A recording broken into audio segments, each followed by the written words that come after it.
بسم اللہ الرحمن الرحیم، السلام علیکم۔ حرف راز عید اسپیشل کے ساتھ آپ کی خدمت میں حاضر ہیں۔ سب سے پہلے آپ کو بڑی عید کی بڑی خوشیاں مبارک۔ عید کا دن آپ نے گزار لیا، اب تھک ہار کے پکوانوں کی تیاری ہو رہی ہوگی، لیکن آج ہمارے ساتھ اسٹوڈیوز میں بھی خاص مہمان موجود ہیں، ہمارے ساتھ شریک گفتگو ہیں۔ ان کا تعارف میں کروانا چاہوں گا۔ سب سے پہلے میرے اس طرف بیٹھے ہیں ڈاکٹر امجد ثاقب صاحب، اخوت پاکستان کے سربراہ ہیں، اور میرے رائٹ سائڈ پہ بیٹھے ہیں الخدمت پاکستان کے سربراہ عبدالشکور صاحب۔ دونوں معزز مہمان ہمارے ساتھ ہیں، اور یہ دو بڑے ادارے ہیں جو پاکستان کی پہچان ہیں، پوری دنیا میں ان کے کام کو مانا جاتا ہے، جانا جاتا ہے۔ تو آج ہم انہی ہستیوں کے ساتھ اپنی گفتگو کا سلسلہ شروع کریں گے، اور آپ کے ساتھ عید منائیں گے ان کے ساتھ۔ تو شروع کریں گے جناب ڈاکٹر امجد ثاقب صاحب سے۔ ڈاکٹر صاحب، آپ کو خوش آمدید عید کے شو کے اندر، اور ظاہر ہے بڑا ہیکٹک آپ کے دن گزرے ہوں گے، اور آج بھی آپ ڈنر کی بجائے ہمارے ساتھ بیٹھے ہوئے ہیں۔ انشاءاللہ کوشش کریں گے کہ اس کے بعد ہم ڈنر کا بھی اہتمام کریں۔ تو کیا معمولات رہتے ہیں عید کے اوپر، اور اخوت کی سرگرمیاں بھی، اور آپ نے بھی میرا خیال ہے کہ قربانی کا ایک سلسلہ شروع کیا ہے، تو ذرا بتائیے گا کہ کس طریقے سے پورے معمولات رہے آپ؟ جی بسم اللہ الرحمن الرحیم۔ پہلے تو بہت شکریہ کہ آپ نے عید کے دن بھی ہمیں یاد کیا، جی جی، اور ایک بڑا اچھا یہ موقع ہے کہ ہم آپ کے توسط سے ہزاروں لاکھوں لوگوں تک گفتگو کر سکتے ہیں۔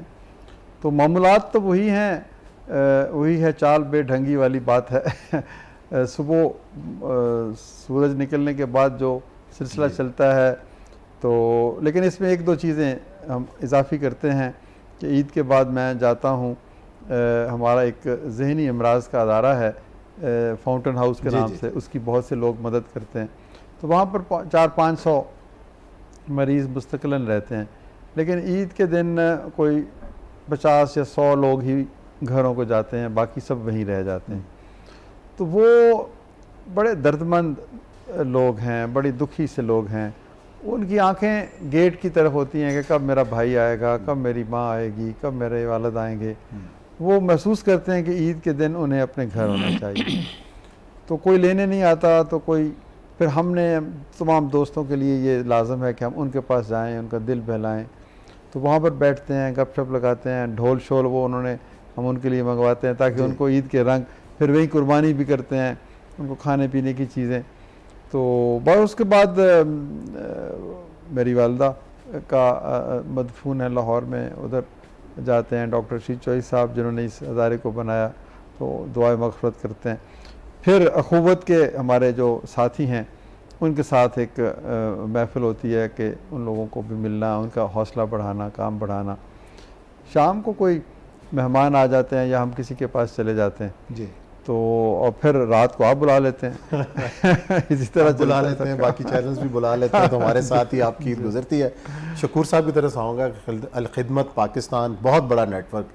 شکور صاحب، ہم نے دیکھا کہ کئی سالوں سے آپ قربانی کر رہے ہیں، آپ کہتے ہیں نا کہ آپ کی قربانی ہم کریں گے، اور خاص طور پر شام کے جو مہاجرین ہیں، کشمیر، روہنگیا، ایک بہت بڑا نیٹ ورک ہے، اور ایک عام سوال ہی ابھرتا ہے کہ ہم یہاں پیسے دیتے ہیں اور قربانی آپ کی ان علاقوں میں کیسے ہو جاتی ہے؟ یہ کو ہمارے ناظرین کو بتائیے گا کہ کیا پورا نیٹ ورک ہے کہ اگر فلسطین کے اندر، غزہ کے اندر، روہنگیا کے اندر، اور بہت سارے کشمیر کے اندر جہاں پہ تو آپ یہاں جا بھی نہیں سکتے، تو کیسے شفاف طریقے سے سارا کام انجام پاتا ہے؟ ایک تو آپ نے عید کا میرا دن نہیں پوچھا، وہ میرا خیال ہے اسی کام میں گزرتا ہے، میرا کیسے گزرتا ہے، لیکن یہ کہ یعنی عید کا دن تو ظاہر ہے آپ کا خود اس حیثیت سے مصروف رہنا کہ آپ یہ دیکھتے رہیں کہ کہاں کہاں چیزیں پہنچی ہیں، کن لوگوں تک یہ چیزیں گئی ہیں۔ اس سال کا ایک خاص صورت یہ ہے کہ افغانستان کے اندر زلزلہ علاقہ جس میں آیا ہے بہت تکلیف دہ ایریا ہے وہ، تو ہم نے خاص طور پر یہ کہا کہ افغانستان میں ہم قربانی کا سلسلہ کریں گے، اور میں ذاتی طور پر بھی جو دوست کال کرتے ہیں اور پوچھتے ہیں تو میں انہیں کہتا ہوں کہ آپ مہربانی کریں پاکستان کی بجائے افغانستان میں کریں، تو الحمدللہ ایک اچھا وہاں سارا سلسلہ ہو گیا۔ اسی طرح یہ جو ترکی ہے، اس میں شام کا جو بارڈر ہے اس پہ اچھا، ہمیں ایک اللہ تعالیٰ کی طرف سے جو ایک خاص مہربانی ہے وہ یہ ہے کہ انٹرنیشنل پارٹنرز ملے ہوئے ہیں. جی ترکی کی تنظیمیں ہیں جن کے ساتھ ہم کام کرتے ہیں جب ضرورت پڑتی ہے، اور ہمارے ساتھ وہ کام کرتے ہیں. اور جب یہ فلسطین کے اندر کا سلسلہ ہوا اور پاکستان میں ہم نے فنڈ ریزنگ کی پچھلے عرصے میں، اور اب جو کر رہے ہیں، جی تو سچی بات ہے 24 گھنٹے کے اندر ورکرز جو ہیں وہ الخدمت کی جیکٹس پہن کے لوگوں کے گھر میں پہنچے ہوئے غزہ میں. اور مجھے بہت خوشی ہوئی کہ میں ایکسپیکٹ کر رہا تھا 3-4 دن لگیں گے، جی لیکن یہ کہ الحمدللہ بہت اچھا موو کیا انہوں نے.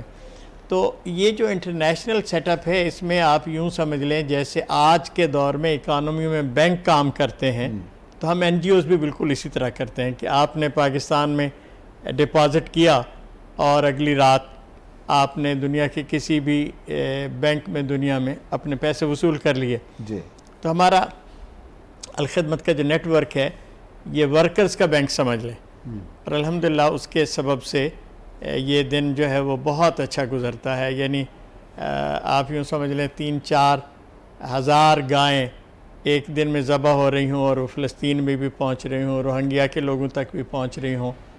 تو میرا خیال ہے یہ خوشی کا. جیسے روہنگیا کے اندر ہے کہ وہاں کی جو لوکل این جی اوز ہیں ان کے ساتھ آپ کے رابطے ہیں، اور آپ وہاں پہ ہی قربانی. روہنگیا کے لوگوں کے ساتھ نہیں ہے، ہماری ترکی کی ایک آرگنائزیشن ہے جان سویو. ترکیوں کو یہ موقع حاصل ہے کہ وہ وہاں پہنچ سکتے ہیں. اچھا، باقیوں کو اجازت نہیں ہے. یعنی اور بھی کچھ آرگنائزیشنز ہیں، لیکن ہمارے پارٹنرز میں جان سویو وہاں پہنچتی ہے اور وہ یہ کام کرتی ہے. اور بنگلہ دیش میں بھی بالکل اسی طرح کی صورتحال ہے. بنگلہ دیش میں ہمیں براہ راست تو کام کی اجازت نہیں ہوتی، وہ جو روہنگین کیمپس ہیں ان میں، تو پھر یہ ناگزیر ہے کہ ہم ان کو سہارا لیں. اسی طرح ملائیشیا کے آرگنائزیشنز ہیں وہ پہنچتی ہیں تو ان کا سہارا لیں. جی تو اس طرح کر کے یہ صورت بنتی ہے. اچھا شکور صاحب، یہ گوشت کی جو تقسیم ہے، مطلب پاکستان کے اندر بھی آپ نے گوشت تقسیم کیا اور ایک جو ٹرکس آپ نے اس حوالے سے بنائے ہیں، اس کا میکنزم کیا ہے کہ پاکستان کے اندر آپ کا تقسیم کار کیسے ہوتی ہے؟ اچھا، ہم نے پچھلے عرصے میں یہ سوچا جی کہ ہم صرف قربانی کا کام نہیں کریں گے بلکہ پاکستان میں ٹرینڈ بھی سیٹ کریں گے. اور آج بھی اس حوالے سے ہمارا ایک کئی سارے لوگوں کے ساتھ ایک مذاکرہ تھا، جس میں پنجاب فوڈ ڈپارٹمنٹ کے لوگ بھی تھے، کچھ یونیورسٹیوں کے پروفیسر تھے، کچھ ویٹنری کے پس منظر کے لوگ موجود تھے.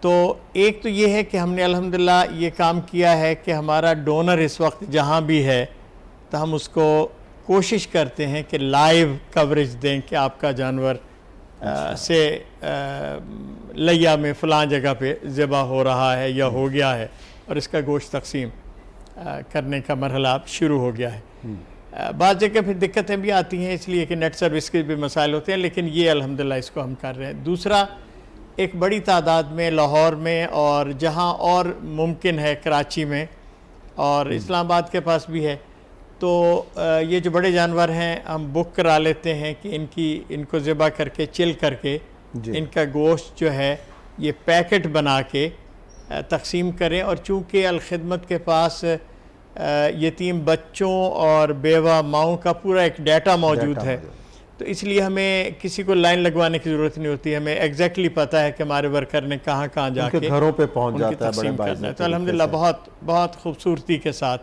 یہ دن گزرتا ہے.